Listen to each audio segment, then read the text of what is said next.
Ya, Assalamualaikum warahmatullahi wabarakatuh. Selamat ketemu kembali. Baik, pada kesempatan ini akan kami sampaikan eh, ini panduan percobaan hukum Ohm ya. Anggaplah ini adalah LKS virtualnya begitu. Mari kita lihat dulu yang pertama di eh, panduan LKS-nya itu katakanlah ini nanti di sini ada lingkaran biru ini hanya sekedar untuk menaruhkan penilaian nanti. Tolong nanti dilengkapi dengan nama, nomor absen, kelas, tugasnya sudah tertulis di sini KD3T1 rangkaian DC atau hukum Ohm dengan pembimbing Bapak Suyono. Eh, Percobaan hukum Ohm ya yang di sini kalau ini tidak suasana pandemi ini harus dilaksanakan di lab ya bisa dicoba. Baik, untuk ini kita coba secara virtual saja dulu. Tujuannya yaitu menganalisis secara virtual hubungan V, R, dan E dalam rangkaian tertutup, yaitu yang dikenal dengan hukum Ohm. Alat bahannya aplikasi virtual hukum Ohm. Ya, kalau kalau resmi apa tidak virtual, alat-alatnya ya beda dengan ini ya. Eh, Sesuai dengan ini benda-benda realnya seperti ampermeter, voltmeter, rheostat dan generatornya. Namun di sini semuanya nanti hanyalah sebuah aplikasi yang mirip ya bisa kita pakai kaidah-kaidahnya itu. Langkah-langkahnya gimana? Yang pertama adalah amati rangkaian tertutup sederhana berikut. Tertutup artinya di sini mengalirkan arus ya. Ini gambarnya adalah rangkaian dasar untuk praktikum hukum Ohm. Komponennya mari perhatikan. Yang pertama adalah DC generator. Generator atau power supply ini nanti power supply ini dihubungkan langsung ke hambatan. Hambatannya rheostat yang nilainya bisa diubah-ubah ini. Ya, ini namanya rangkaian loop ya, secara sederhana generator dengan hambatan.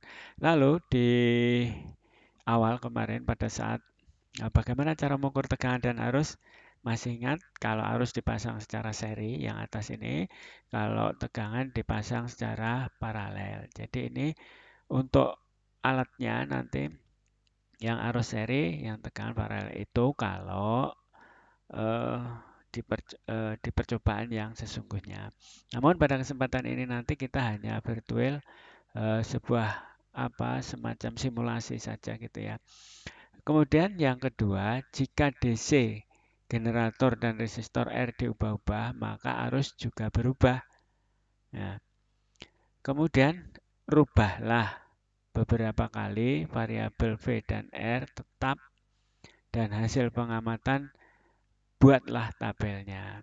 Kemudian rubahlah beberapa kali R dan V yang tetap dan hasil pengamatan buatlah tabelnya. Maksudnya yang nomor 3 itu V-nya diubah berkali-kali, tetapi R-nya tetap. Sedangkan nomor 4, eh, R-nya yang dirubah berkali-kali, tapi untuk V yang tetap. Ya, nanti hasil pengamatannya bagaimana begitu. Lalu hasil pengamatannya nanti bisa dimasukkan ke dalam tabel. Baik, kita lihat dulu aplikasi virtualnya yang sesungguhnya bagaimana. Ya, ini perhatikan. Ini adalah aplikasi virtualnya.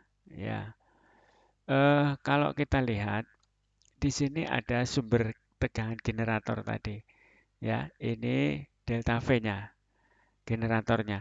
Ini hambatannya tadi. Ya, arusnya di mana? Otomatis di sini.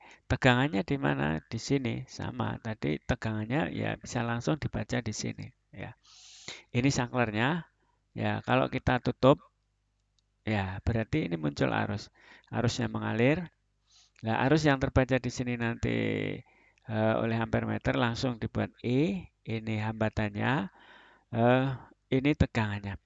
Yang kita simulasikan di sini adalah perubahan tegangan. Tegangannya dirubah-ubah, kemudian hambatannya dirubah-ubah. Maka otomatis I-nya juga ikut berubah. Baik, Sebagai ini tadi yang pertama nomor 3, rubahlah beberapa kali variabel V untuk R tetap. Berarti begini, untuk R-nya kita buat tetap 10 yang pertama ini. Kemudian kita rubah-rubah yang V-nya. Oke, data pertama kita lihat dulu. V-nya 2 ini, yang ini 2 volt. R-nya 10. I-nya berapa? 0,2. Kalau power ini enggak usah, kita ini adalah dayanya. Jadi variabel I, R, dan V. I-nya ini nanti terlihat di sini. Ya, ini data pertama ini perlu kita masukkan ke dalam tabel. Nah, ini berarti kalau V-nya yang dirubah-ubah, misalnya ini saya isi dengan V ya, tegangan. Berarti yang sebelah sini boleh I ya. Lalu yang di sini untuk R tetap ya. R sama dengan konstan. Ya, R konstannya berapa?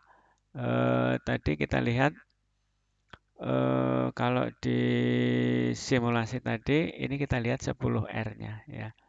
Ya, nanti boleh langsung diisi ini 10 ya. Berarti ini nanti isinya 10 semua. Baik, yang data nomor 1. Nomor 1 kita isikan di sini nanti. Saya beri contoh 1 ya. V-nya tadi adalah 2. I-nya tadi kita lihat di sini I-nya berapa? I-nya ini 0,2, R-nya 10. Kita masukkan I-nya 0,2, R-nya 10 ya. 10 R-nya satuannya adalah ohm ya. Ini yang nomor 1. Nomor 2 nanti bisa kita isikan di sini. Nomor 2. Perhatikan untuk nomor 2 bagaimana cara merubahnya di aplikasi tadi atau simulasi tadi. Perhatikan di sini. Yang kita rubah adalah V. V-nya ini dirubah-rubah lah ini lihat. Kalau 2 awalnya mungkin saya rubah jadi 4. Boleh. Oke lah 4.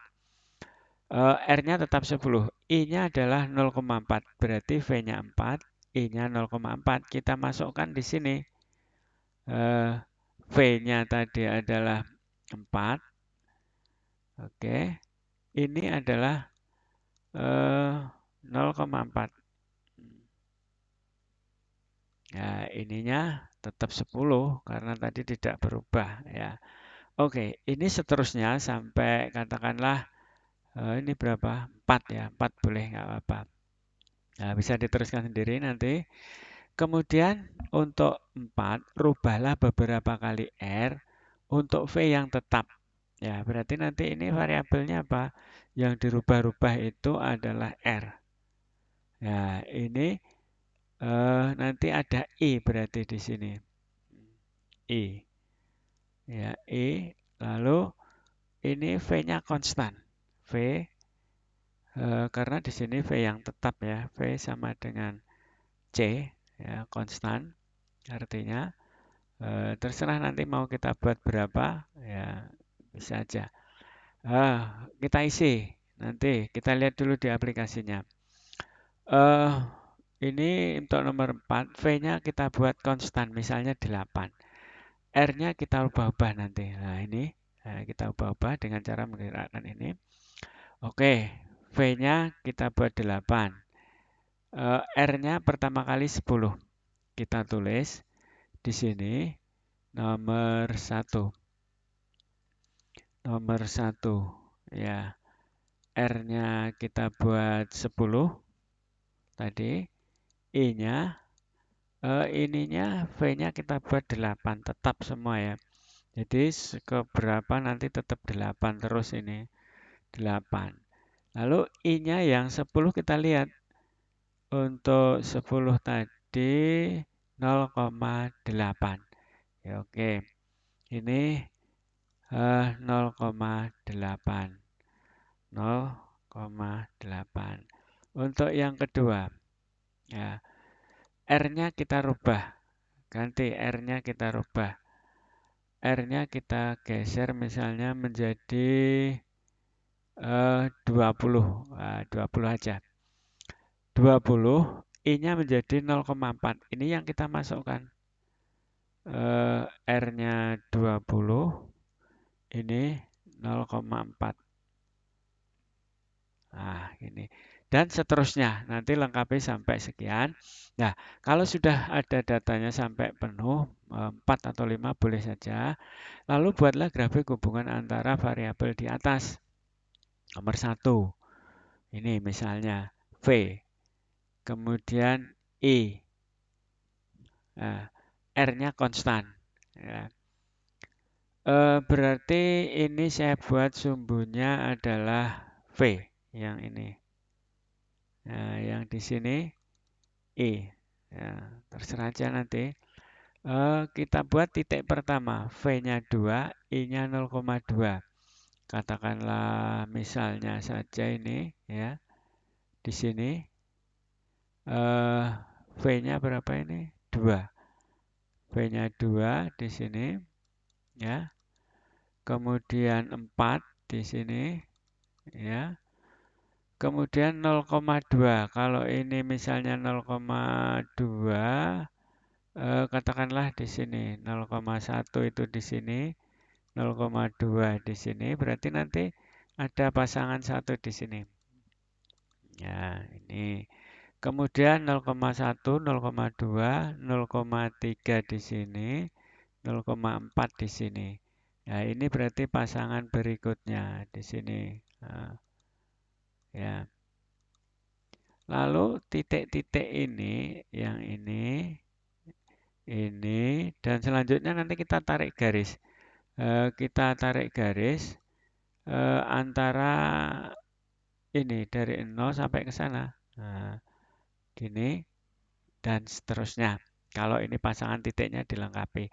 Demikian juga untuk grafik sebelahnya dari ini. Nanti dibuat. Bagaimana? Ya, caranya dengan membuat komponen apa ini data-data ini ke sumbu Y dan sumbu X-nya. Ya, itu. Kemudian analisis data. Kalau analisis data, mari kita lihat dari data pertama. Katakanlah ini, V-nya diubah, atau jika V semakin besar, maka I-nya semakin besar. Nah, ini berarti analisis datanya kita tulis seperti ini. Yang pertama,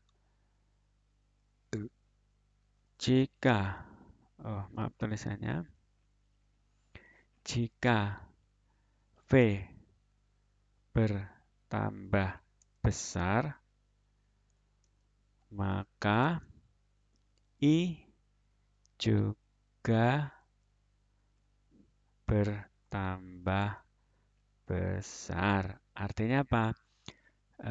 Ini boleh kita tulis V itu berbanding lurus dengan I. Ya, V, oh maaf, V-nya V besar ya, bukan V kecepatan ini. V-nya berbanding lurus dengan I. Nah, ini pertama. Kedua, teruskan aja analisisnya nanti.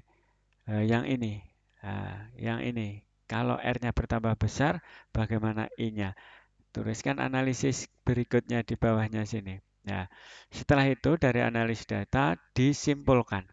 Nah, kesimpulannya gimana dari analisis data? Misalnya, secara matematis nanti akan diperoleh ini berarti kesimpulannya V berbanding lurus atau berbanding terbalik, maka nanti diharapkan terakhir harus dapat rumus atau persamaan ya, persamaan hukum Ohm. Ya, gimana? Sudah tahu kan? Ya, V sama dengan atau I sama dengan terserah mau dibuat variabelnya. Inilah sekedar panduan bagaimana untuk menjalankan tugas atau membuat tugas percobaan hukum Om secara virtual. Mudah-mudahan dengan penjelasan ini nanti bisa membuat tugas secara baik dan benar sehingga di dalam pandemi ini akan memperoleh pengalaman belajar yang sangat berharga terkait dengan rangkaian arus DC secara yang yaitu percobaan secara virtual mengenai hukum Om. Terima kasih, semoga bermanfaat. Saya akhiri, billahi taufik wal hidayah. Assalamualaikum warahmatullahi wabarakatuh.